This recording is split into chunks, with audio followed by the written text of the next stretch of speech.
Ladies and gentlemen, distinguished guests, very good morning. It's a great pleasure to participate in this conference and address such a distinguished guest. My presentation is basically going to rotate around the implementation of a strategy, one of the very exciting and successful strategies in the government of the United Arab Emirates. I'll start with a short introduction where I'll talk about the use and the application of strategies both in public and private sectors. Then I'll talk about, again, the journey of the strategy development at Emirates Identity Authority, trying to shed light on the approach that was followed, and also explaining the different components that constituted the strategic approach followed at Emirates Identity Authority. Finally, I'll conclude my presentation with a set of recommendations and some reflections.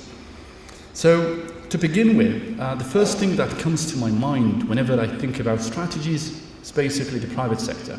Private sector use strategies to, for survivability and surviving those competing markets in today's very tough competitive markets, to create competitive advantage driven by profitability needs and so on and so forth.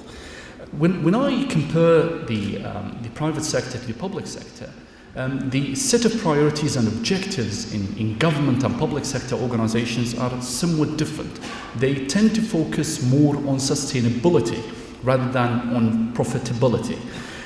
So they talk about terms like social sustainability, economic sustainability, environmental sustainability, and so on and so forth. Again, the citizens, similar to private sector, when we talk about private sector, customers are actually the game changer in private sector. Citizens are also changing the games in government sector, specifically for public sector organizations and how they actually operate. This is, pushing public sector organizations to follow same practices in the private sector. When we talk about strategies, it involves changing from point A to point B. The psychological constructed assumption in the practitioner's world states that we tend as practitioners to think that everything will go according to our plans, and as we actually visualize how the future will look like. However, the reality is very much different. When we talk about, the strategies in reality, once they are actually executed, it involves too much change, and depending on the degree of the change, the journey could be very much chaotic and problematic. Again, looking at different studies that researched how strategies are being executed, it shows that it gives us very horrific sort of stories about how strategies are being executed.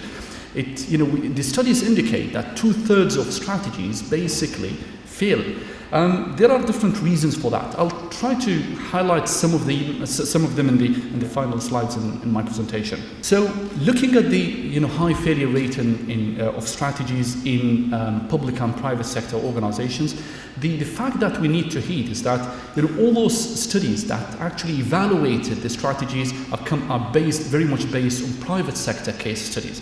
We do have little information about how public government organizations are actually performing.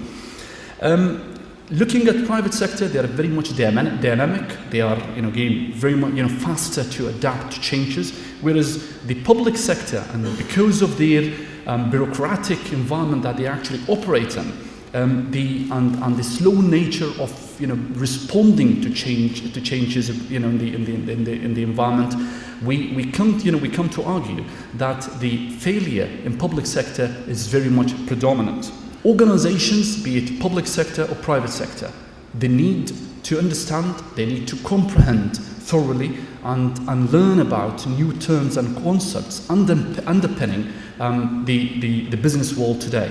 This is very much important to understand the levels of complexities involved in today's business world and the fragmented today's business world, the nature of the fragmented nature of today's business world. Without further ado in this introduction, let me just talk about how we have dealt with strategies and strategy development at Emirates Identity Authority. Indeed, Emirates Identity Authority was established at the end of 2004. We didn't have a strategy until 2007. We had to develop a strategy at that point, and we assumed that the strategy would again go the way that we developed it. The fact was that the journey was very much chaotic. In 2009, we did an evaluation of this strategy, and we found that even was point B, the journey was again the outcome and the main objective was not even clear. So what we had to do was to replan and revise the strategy in the beginning of 2009. We devised a new strategy, 2010-2013, and we also thought that by following a structured strategic approach and employing best practices, the journey would be very much simple very much simple and easy to achieve the target. However, the execution, once again, it was very much chaotic, but we managed to pass through this chaotic journey and to achieve B. And I'll be talking about this. Let me start from the end, and I'll come back to the beginning of the story. We were able, by in the circle of 2010-2013 strategy, to achieve 97% of the set strategic objectives. Customer satisfaction was up from 60% to above 90%. We were able to save hundreds of billions of dirhams. We started becoming a more self-sufficient organization rather than being dependent on government financing. The efficiency and effectiveness of internal business processes were multifold, and even in other KPIs we were performing in very much incredible sort of performance. Emirates Identity Authority, as was introduced in the beginning, was recognized as the best federal organization in the government of the United Arab Emirates, part of the Excellence Program in 2011. Today, Emirates Identity Authority is considered to be very much a benchmark for best practices in strategy development, organizational development, as well as in very much technical terms when we talk about identity management. The strategy at Emirates Identity Authority, definitely went through ups and downs, and we used different prescriptions to control the journey of the strategy development and execution. I'll try to shed light very much quickly on what actually happened and what was the key success factors behind the success of the strategy at Emirates Identity Authority. The diagram that you show on the screen, it depicts the approach that was followed by Emirates Identity Authority. It depicts the journey of the strategy implementation at Emirates Identity Authority in 3 circles. I'll talk about each circle in more detail in a second. The inner circle represented the quintessential performance dimensions of strategy, customers, human resources, processes, and financials. I'll elaborate on it in a second. The 2 wings that we focused very much on was for the organization need to become result-oriented rather than focusing on outputs. That was an important, one side of the wing. The second one, it was important for us to think innovatively. Innovation was important for us to fly towards our objectives. Let me look at the inner circle in more detail. The strategy at Emirates Identity Authority was very much simple. We had produced, a number of hundreds of pages of strategy documents. However, the strategy that we communicated to all our stakeholders was very much, in this 1-page slide. The mission, the vision, the strategic intents, the objectives, as well as the priorities of each objective was clarified in this page, plus the corporate values. So simplicity was one important, feature of the strategy development exercise. 2 things were also, associated with strategy development. One was the operating model, which showed us how the organization is going to transition and to change in short term, medium term, as well as in longer terms. That was very much important for us to understand, when and what change we need to introduce. Using a balanced scorecard for performance management, it was very much important for us to cascade this strategy onto the levels of individuals. So we were able to monitor and review performance at individual as well as departmental and organizational levels. Human resources, fundamental. It was very much important for us to address the aspects of how we develop human resources at Emirates Identity Authority. So we followed an international standard without reinventing the wheel. We focused on the 10 axes of investors and people. That shows us, that gave us a framework as to, what are the priorities we need to focus on to ensure that we have got effective human resources at Emirates Identity Authority. Business processes, indeed, we had to identify those core competencies that we need to heed and pay attention to. The 80-20 rule was very much applied to identifying those core competencies. The 3 E's rule was actually applied. The 3 E's of efficiency, effectiveness, and the efficacy of the procedures and processes that again we employed at Emirates Identity Authority. As well, we also had to consider different approaches of how we do these, how we design these processes, whether they are actually implemented internally, outsourced, or done through partnerships. Indeed, this supported the financials at Emirates Identity Authority and the performance of the financial dimension at Emirates Identity Authority. It gives us, the concept of outsourcing and partnership, partnering with government organizations as well as the private sector. It also addressed the key priorities like reducing cost, focusing on core functions, improving quality, and increasing speed. Having talked about the inner circle, let me talk about now the second circle, very, very quickly as well. The second circle represented two circles as well, the inner circle and the outer circle.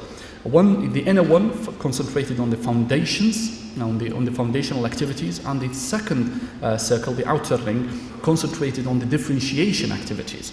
The inner ring represents, for example, the first, one of the activities that we had to, pay attention to is the organizational structure. It was important that we design an organizational structure which is aligned to this strategy, clarifying the roles of responsibility as well as ownership and accountability. And we had to change the organizational structure at different intervals. We changed the organizational structure in the beginning of the strategy, in the after 2 years, and towards the end of the strategy again. We also had to, put in place different policies and procedures, part of the governance framework at Emirates Identity Authority. That was also aligned to the EFQO model at Emirates Identity Authority. Work environments had to be redesigned, and also different incentive systems had to be put in place to support motivation and productivity at Emirates Identity Authority. This required careful attention by the top management. Then we come to the outside ring, which is more about how we have created the differentiation at Emirates Identity Authority. From a public sector organization, different than private sector, the focus was not really as much as on cost, but more on the internal activities. So we have used, for example, EFQO model that provided us with guiding principles as to how we should develop organizational excellence. Again, before I talk about the BPR, different quality managements were also employed to ensure, that we have, we are implementing and we are following international standards whenever it comes to the development of different management processes at Emirates Identity Authority. An important, I believe that one of the key success factors behind the success of the Emirates Identity strategy was the initiative of business process reengineering. Many strategies fail because they try to imagine that then as the organization is actually doing its work, it will again succeed by just having a new strategy. BPR was fundamental. It was important for us to be able to improve the service quality as well as improving the efficiency, effectiveness, and efficacy of different objectives that we set at the strategy level. Converting the organization to focus and become a learning organization was something also fundamental. Many organizations don't really pay attention to this dimension. we tried to again support our employees to, the organization as a whole, to promote learning at individual, group, as well as organizational levels, and also to push the people to think outside the books. For example, people tend to always address problems in single loop format. We try to push the people to be double loop thinkers rather than just focusing on, again, addressing problems the same traditional ways. Again, another example of what, part of the organizational learning and knowledge management, we tried, we created an organizational, brain sort of knowledge excellence library. This was very much important. Organizations basically fail to maintain and retain knowledge in the organization. People tend to leave the organization from now and then. It was important for us to capture the tacit and implicit knowledge that was there in the brains of the people and get them into explicit form and inject it back into the organization to improve the knowledge base at Emirates Identity Authority. This takes us to the last, again, to the third circle, and the last circle of the approach that we have actually followed. It depicts the inner ring, depicts the communication side, and the outer ring represents the leadership and decision-making functions. Basically, when we talk about, again, the communication side, communication is absolutely essential. If you need your strategies to succeed, then you have got to pay particular attention to how you communicate. We had to devise, and put in place a change management plan that supported us to see how the organization is actually transitioning and to ensure that productivity is being sustained and maintained during the different change that the organization was actually going through. We used the concept of gamification to transfer knowledge and to communicate, and that was something also we have got, again, we can talk about this for days. Specifically in gamification, we have used different principles and we have applied it to making the organization as fun and how we do communicate with our people in very much innovative ways. Engaging the stakeholders, it was very much also important to ensure that, again, the stakeholders are actually involved into the organization.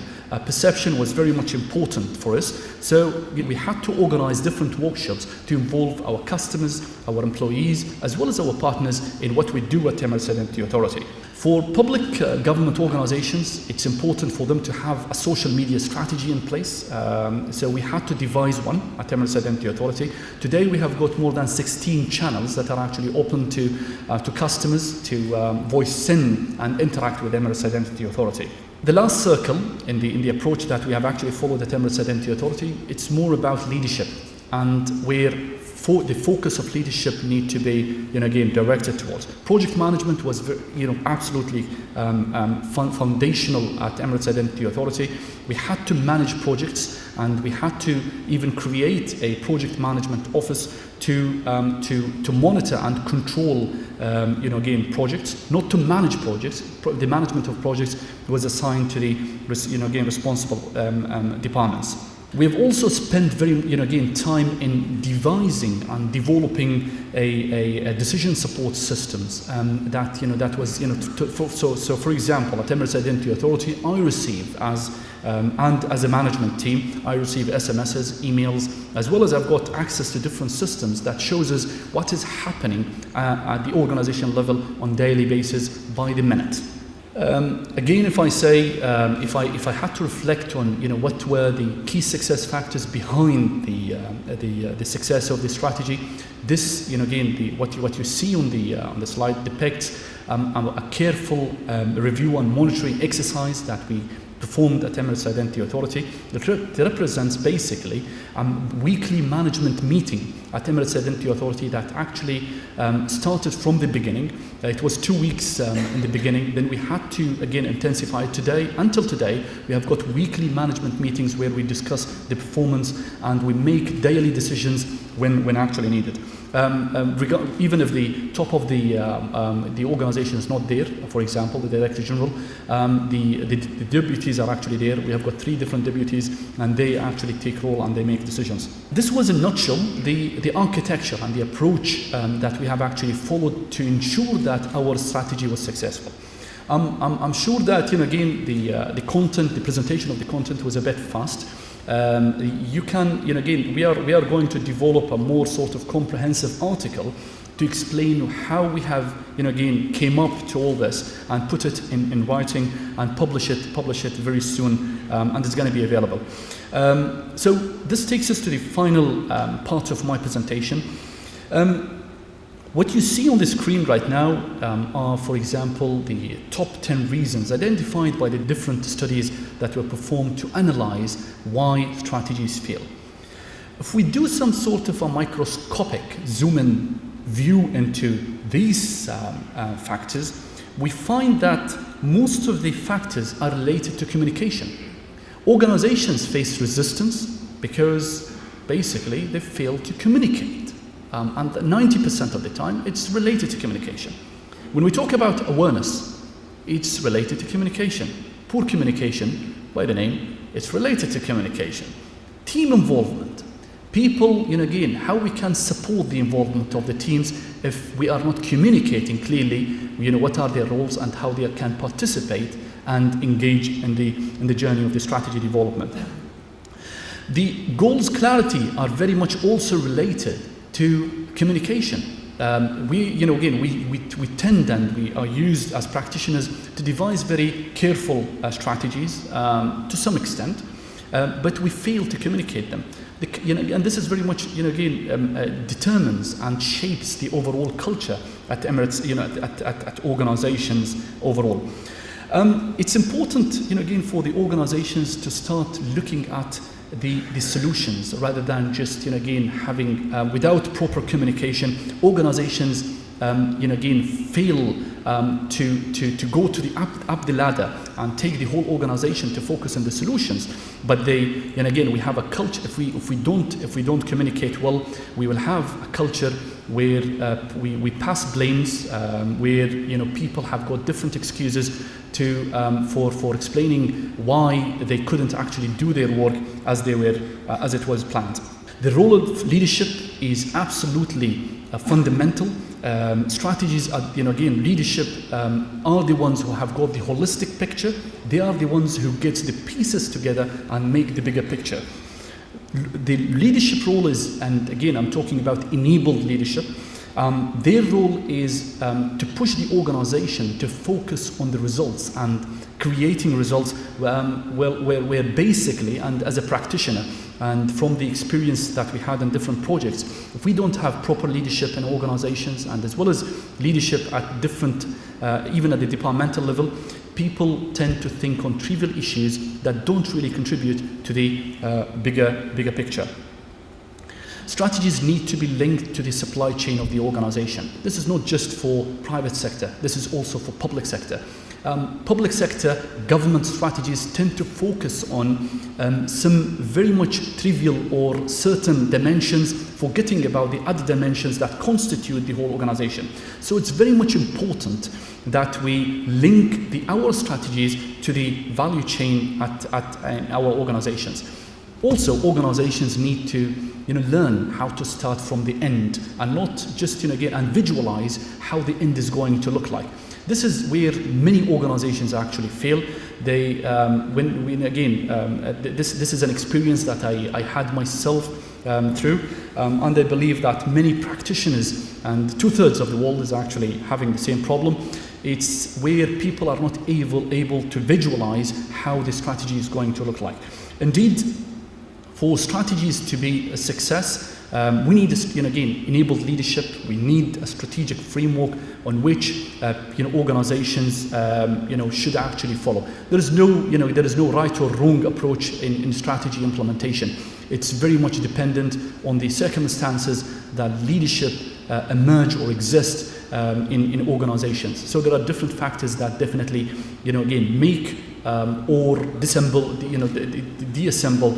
organizations and push organizations to fail in their strategies.